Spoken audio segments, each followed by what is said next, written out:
शुरुआत हुई एकदम शांति से। जमीन में हल्की सी हलचल, जैसे धरती ने एक लंबी सांस ली हो। पैरों के नीचे एक झटका। यह झटका मामूली था, लेकिन यह एक बड़े तूफान का संकेत था। 22 जनवरी 1959, एक तारीख जो इतिहास में दर्ज हो जाएगी।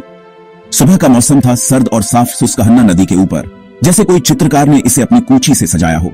इसका पानी बिल्कुल शीशे जैसा, जिसमें हर चीज का प्रतिबिंब साफ दिखाई दे रहा था। आसमान की स्टील ग्रे रंगत को दिखा रहा था। यह दृश्य एक अजीब सी शांति का आभास दे रहा था। वायोमिंग वैली, पेंसिल्वेनिया के बीचों बीच बसी एक औद्योगिक क्षेत्र जो अपने कामकाज में व्यस्त था, उस इंडस्ट्री से गुलजार थी जिसने इसे एक सदी से भी ज्यादा समय तक परिभाषित किया था। यहाँ की फैक्ट्रियों और चिमनियों से निकलता धुआं इस क्षेत्र की पहचान था। यह एक ऐसा क्षेत्र था जिसने अपने औद्योगिक इतिहास को संजोया हुआ था। प्लायमाउथ, विल्क्स-बैरे और किंगस्टन के हलचल भरे शहरों के नीचे एक अदृश्य दुनिया बसी हुई थी। खदानों का एक जाल बिछा हुआ था जो धरती के गर्भ में गहराई तक फैला हुआ था, जो धरती में गहरे एंथ्रेसाइट की नसों का पीछा कर रहा था। यह खदानें इस क्षेत्र की जीवन रेखा थीं, जिसने एक राष्ट्र को ऊर्जा दी। कोयले की ये नसें देश की प्रगति का आधार थीं, लेकिन आज धरती अपना हक मांगेगी। यह एक चेतावनी थी, एक संकेत कि कुछ बड़ा होने वाला है। हजारों मालगाड़ियों के एक साथ पटरी से उतरने जैसी आवाज के साथ सुस्कहन्ना नदी फट गई। यह आवाज इतनी तेज थी कि कानों को चीर कर रख दे। एक विशाल भंवर, अकल्पनीय शक्ति का एक मंथन भंवर नदी के तल में खुल गया। यह भंवर जैसे किसी दैत्य का मुंह था जो सब कुछ निगलने को तैयार था। यह अपने रास्ते में आने वाली हर चीज को निगलने लगा। यह दृश्य इतना भयानक था कि देखने वालों की रूह कांप उठी। पेड़, पत्थर, यहां तक कि नदी के किनारे के पूरे हिस्से भी इस रसातल में समा गए। यह एक ऐसा दृश्य था जिसे शब्दों में बयां करना मुश्किल है। यह जैसे प्रकृति का एक क्रूर मजाक था जहां सब कुछ अपनी जगह से उखड़ रहा था। नदी जो कभी जीवन और समृद्धि का स्रोत थी, अब विनाश का प्रतीक बन गई थी, एक भयानक जानवर में बदल गई थी। ये नदी अब किसी दैत्य की तरह सब कुछ निगलने को तैयार थी। ये कोई धीरे धीरे डूबना नहीं था, ये एक तेजी से बढ़ता हुआ विनाश था। गुरुत्वाकर्षण के अपरिहार्य खिंचाव के आगे धीरे धीरे झुकना नहीं था। ये एक ऐसा खिंचाव था जो सब कुछ अपनी ओर खींच रहा था। यह एक हिंसक हमला था, धरती के ताने बाने को चीर कर रख देने वाला। यह हमला इतना तीव्र था कि धरती की परतें भी कांप उठी, धरती के ताने बाने को चीर कर रख देने वाला। यह जैसे धरती का दिल फट रहा हो। सुस्कहन्ना नदी जो आमतौर पर शांत और निर्मल होती है, अब एक भयानक तमाशा बन गई थी। एक भयानक तमाशा बन गई थी, विनाश का एक मंथन भंवर जो व्याख्या से परे था। यह दृश्य इतना भयानक था कि इसे देखकर किसी की भी रूह कांप उठे। विनाश का एक मंथन भंवर जो व्याख्या से परे था।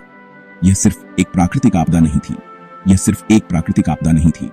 यह धरती की विस्मयकारी और भयानक शक्ति का एक प्रत्यक्ष प्रदर्शन था। यह एक ऐसा दृश्य था जो हमेशा के लिए याद रखा जाएगा। यह धरती की विस्मयकारी और भयानक शक्ति का एक प्रत्यक्ष प्रदर्शन था। यह एक ऐसा दिन था जब धरती ने अपनी शक्ति का प्रदर्शन किया और सब कुछ बदल कर रख दिया। वायोमिंग वैली सिर्फ एक घाटी नहीं थी, यह औद्योगिक शक्ति की कढ़ाई थी। इसकी नसें एंथ्रेसाइट से धड़कती थीं, कठोर चमकदार कोयला जो अमेरिका के बढ़ते उद्योगों की भट्टियों को ईंधन देता था।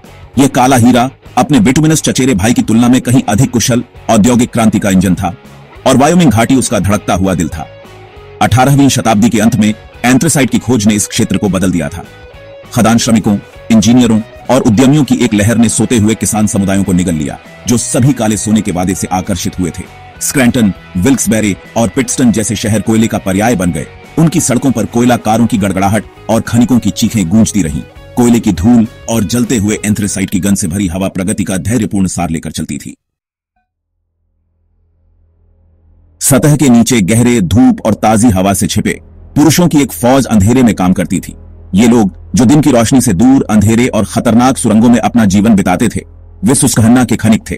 उनके पास न तो आराम था और न ही सुरक्षा, लेकिन उनके दिलों में एक अदम्य साहस था। वे सुस्कहन्ना के खनिक थे, वायोमिंग घाटी की जीवन रेखा। इस घाटी में कोयला खनन केवल एक पेशा नहीं था, यह एक जीवन शैली थी। यह एक ऐसा काम था जो पीढ़ियों से चला आ रहा था, और हर खनिक ने अपने पूर्वजों की विरासत को आगे बढ़ाया। वे हर सुबह धरती में उतरते थे, उनके चेहरे उनके कार्बाइड लैंप की टिमटिमाती लपटों से रोशन होते थे, और उनके दिलों में एक अजीब सी उम्मीद होती थी। वे जानते थे कि हर दिन एक नई चुनौती लेकर आएगा, लेकिन वे कभी पीछे नहीं हटते थे। उनके फेफड़े हमेशा मौजूद कोयले की धूल से घुटते थे। यह धूल उनके जीवन का हिस्सा बन चुकी थी, और वे जानते थे कि इससे बचना असंभव था। लेकिन फिर भी वे हर दिन इस धूल से लड़ते थे, अपने परिवारों के लिए एक बेहतर भविष्य की उम्मीद में। कठोर हाथों और स्थिर निगाहों वाले तीसरी पीढ़ी के खनिक सैमुअल अल्टेरी ने बचपन से ही खदानों में काम किया था। उसने अपने पिता और दादा से यह काम सीखा था और वह जानता था कि यह काम कितना कठिन और खतरनाक हो सकता है। लेकिन उसके लिए यह केवल एक नौकरी नहीं थी, यह उसकी पहचान थी। वह नौकरी के खतरों को जानता था, गुफाओं और विस्फोटों के हमेशा मौजूद खतरे, और फिर भी वह हर दिन खदान में उतरता था। उसके लिए यह एक साहसिक कार्य था, एक ऐसा कार्य जिसमें उसे अपनी सीमाओं को पार करना पड़ता था। काले फेफड़ों की धीमी दम घोंटने वाली मौत, यह एक ऐसा खतरा था जो हर खनिक के सिर पर मंडराता था, और वे जानते थे कि इससे बचना असंभव था।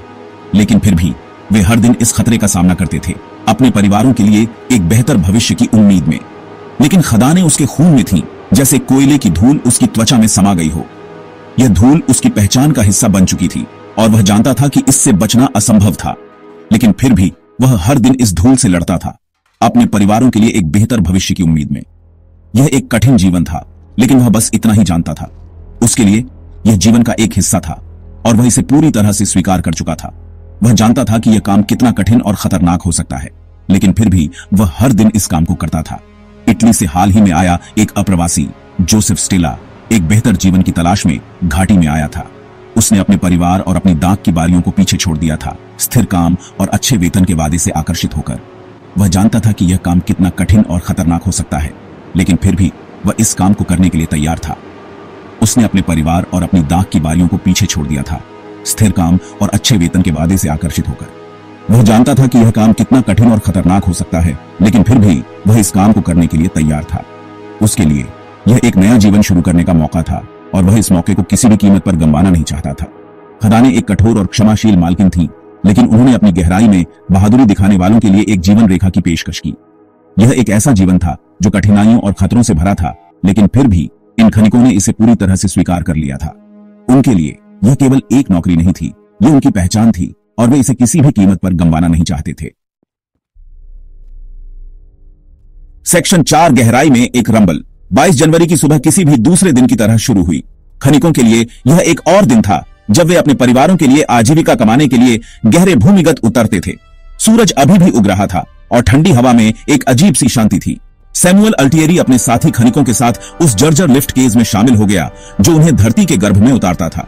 लिफ्ट की धातु की चेनें चरमराती हुई नीचे की ओर बढ़ रही थीं और खनिकों के चेहरों पर चिंता की लकीरें साफ दिखाई दे रही थीं। नम मिट्टी और कोयले की धूल की गंध से हवा भारी हो गई। हर सांस के साथ खनिकों को अपने फेफड़ों में धूल का भार महसूस होता था। यह एक कठिन जीवन था, लेकिन वे जानते थे कि यह उनके परिवारों के लिए आवश्यक था। केवल ध्वनियां वायवीय अभ्यास की लयबद्ध फुफकार और कोयलाकारों की दूर की गड़गड़ाहट थी। यह ध्वनियां खनिकों के लिए सामान्य थीं, एक प्रकार की सिम्फनी जो उनके दैनिक जीवन का हिस्सा बन चुकी थी। सुस्कहन्ना नदी के नीचे गहरे नॉक्स कोल कंपनी के रिवर स्लोप माइन में एक अलग तरह की गड़गड़ाहट शुरू हुई। यह गड़गड़ाहट सामान्य नहीं थी और खनिकों ने इसे महसूस किया। यह सूक्ष्मता से शुरू हुआ, एक कम कराह जो खदान के शाफ्ट के माध्यम से कंपन करती थी, धीरे धीरे बढ़ती हुई। खनिकों ने इसे महसूस किया, लेकिन वे इसे सामान्य कंपन समझकर नजरअंदाज कर गए। आसानी से पृथ्वी के हिलने डुलने की सामान्य आवाज के लिए गलत हो जाती थी, लेकिन यह अलग था। यह एक चेतावनी थी, एक संकेत कि कुछ बड़ा होने वाला है। यह नदी की आवाज थी, अपनी पकड़ से छीने जा रहे खजानों से ईर्ष्या करते हुए जो उसका हक है उसे पुनः प्राप्त करने की तैयारी कर रही थी। पानी धीरे धीरे खदान में प्रवेश कर रहा था और खनिकों ने इसे महसूस किया। जो उसका हक है उसे पुनः प्राप्त करने की तैयारी कर रही थी। पानी की ताकत को कोई नहीं रोक सकता था और यह खनिकों के लिए एक बड़ा खतरा था। खदानों की सिम्फनी के आदि खनिकों ने ऊपर बढ़ते खतरे से बेखबर अपना काम जारी रखा। वे अपने काम में इतने व्यस्त थे कि उन्होंने खतरे को नजरअंदाज कर दिया। उन्होंने कोयले के चेहरे पर छिलका उतार दिया। उनके कुल्हाड़ी एंथ्रेसाइट के खिलाफ बज रहे थे और वे अपने काम में पूरी तरह से डूबे हुए थे।